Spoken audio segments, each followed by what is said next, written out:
Hi, this is MC, the Executive Director of Zeldathon. We're making some videos to talk about some of our oldest marathons because we do not have a full archive of the footage.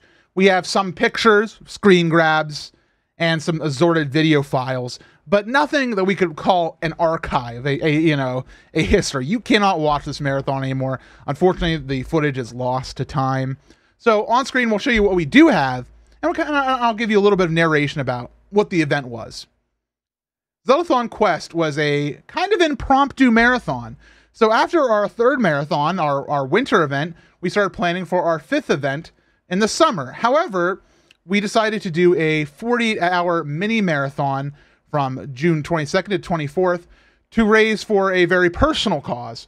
It was to raise money for a college fund for one of our team members, I believe cousins, nephews, who unfortunately had their father undergo an accident and passed away. And so we decided to raise a little bit of money for their college fund to do what we could, and help out. And it was, it's a very personal cause. And we've returned to doing a personal cause once after this with Zeldathon Headstone for a Hero. And we don't really do like personal stuff like that nowadays in kind of like the more modern Zeldathon, just because we, want to work with, official nonprofits and stuff. But, it was still exciting that we got to do this. It's one of those things that sometimes in life you just want to give back the way you can, and this was a instance of this is what we could do. And, it was just a month before our big major marathon, and we really put it together last minute. We had a lot of focus on, we had an Ocarina of Time race between King Bacon and Alex. It was 11 hours, which is quite long for a Ocarina of Time run or a race by today's standards. Andy ended up winning by overtaking Alex in the final dungeons, which led to a rivalry of sorts that lasted all the way until Zeldathon Recovery, where Andy handedly won again. It's over. It is over, guys. Yay! Who won? I did.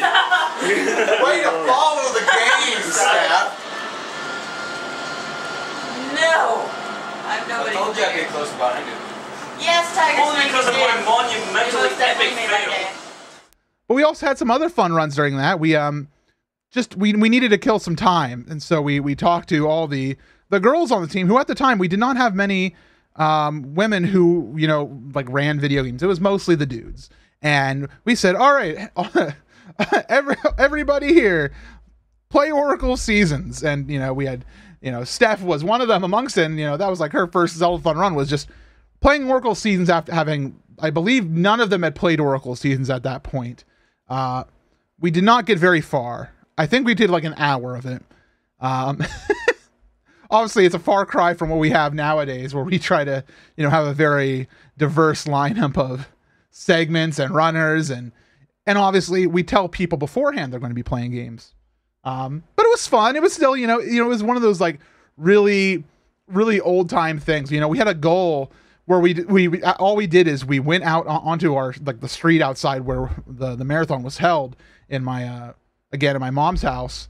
And we just, we called it frolicking in the streets, where we just skipped down the streets and at like 2 a.m. and recorded ourselves doing it. We went down to, like, there was a church, I believe, at the corner of where we were, and people jumped on the stairs, and we were just like, we're frolicking. Oh, sorry. Frolic. I don't know, man. It was our goal. And we did the cinnamon challenge, which is something which we do not encourage nowadays, because the cinnamon challenge is something where it can be very dangerous, where you put a big spoonful of cinnamon in your mouth, and then you try to swallow it. I don't know what you do, but either way, we had this the laptop that from the first marathon, the first Zeldathon, the one that I said was overheating. We had that running our chat monitor at this time. At this point, by the way, this computer was no longer a laptop. It no longer had a monitor on it. It was just a keyboard that you could plug into a monitor. But we used it for our chat. And Steph, while doing the cinnamon challenge, made a noise and sprayed cinnamon all over and into the keys of the original Zeldathon laptop. And this may be disgusting to say, but you know, this is 2021 when I'm recording this, a decade later. We have that laptop still. It's in a laptop case in our storage unit. If you press a key on that laptop now, you can still hear a crunch of cinnamon, which is disgusting. Absolutely disgusting. But you know what? These old marathons, they were unique. They were what we could do. They were all pulled together, and everybody involved with them was so passionate about what we were doing with Zeldathon. And it's the reason why Zeldathon is what it is today, was because we had a passion back then. We had a passion, we had innovation, we had creativity. And that's what we're all about at Zeldathon. And I'm super glad. Zeldathon Quest ended up raising $2,672.07 and was a wonderful 48-hour experience.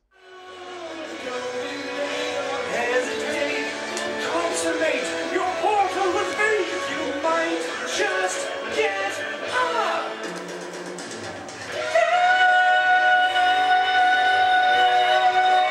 Whoa. Dangerous to go alone. Take some trail mix.